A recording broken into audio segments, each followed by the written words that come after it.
प्रतापगढ़ राज्य में एक राजा था जिसका नाम अशोक था। वह बहुत ही दयालु और प्रतापी राजा था, लेकिन उसका एक छोटा भाई था। वह बहुत लालची और क्रूर था। वह सोचता था कि बीरबल की जगह उसको दे दिया जाए। उसने राजा से बोला कि मुझे बीरबल की जगह दे दो। राजा ने कहा, अगर तुम्हें बीरबल की जगह चाहिए तो तुम्हें विश्वास दिलाना पड़ेगा कि तुम उसके लायक हो या नहीं। यह इससे पहले राजा अशोक कुछ निर्णय ले पाते, वह खबर बीरबल तक पहुंच गया।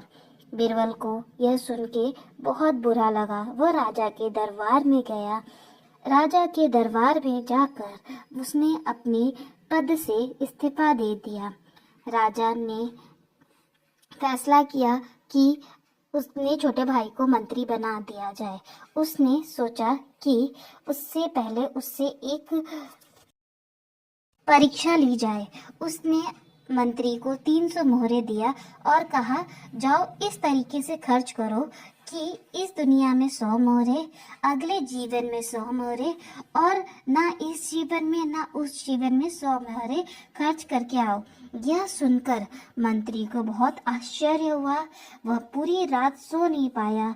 उसने कहा कि मुझे ऐसी दुविधा में डाल दिया गया है, अब मैं क्या करूं, किस तरीके से इससे बाहर आऊं। इतना सोच ही रहा था, उसने उसकी पत्नी ने सलाह दिया कि जाओ बीरबल के पास जाओ। यह सुनकर वह बीरबल के पास गया। बीरबल को उसने सारी बात बताई। बीरबल ने कहा, तुम मुझे यह मोहरे दे दो और बाकी मैं देख लूंगा। बीरबल मोहरे लेके इधर उधर घूम ही रहा था कि उसने देखा एक अमीर व्यापारी की बेटे की शादी हो रही है। उसने व्यापारी के पास गया और 100 मोहरे दे दिया। उसने कहा, राजा ने आपको भेज दिया है आपकी बेटे की शादी की शुभकामनाएं के लिए। व्यापारी को खुद पे बहुत गर्व महसूस हुआ।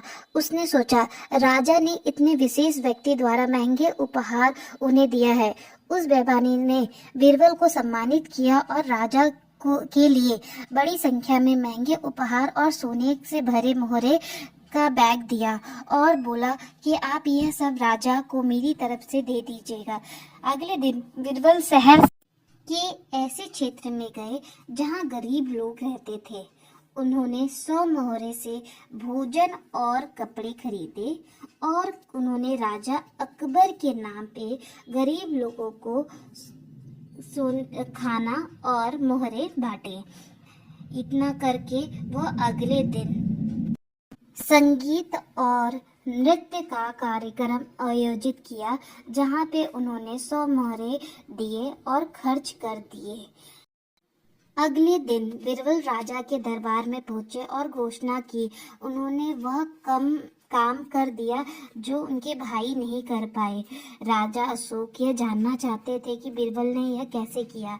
बीरबल ने सभी को बुलाया और बताया, जो धन मैंने व्यापारी की बेटी की शादी में दिया था वह वापस मिल गया, और जो धन मैंने गरीबों में बांटा था वह आपको दूसरी दुनिया में जाके मिलेगा, और जो धन मैंने नृत्य और संगीत में खर्च किए वो ना यहाँ का है और ना वहाँ का मिलेगा। यह सुनकर राजा अशोक को बीरबल पे बहुत गर्व हुआ और उसके भाई को अपनी गलती पे शर्मिंदा हुआ। उसने माफ़ी मांगी और अपना इस्तीफा दे दिया। राजा बीरबल को देखा और उसको एक प्यार से गले से लगाया।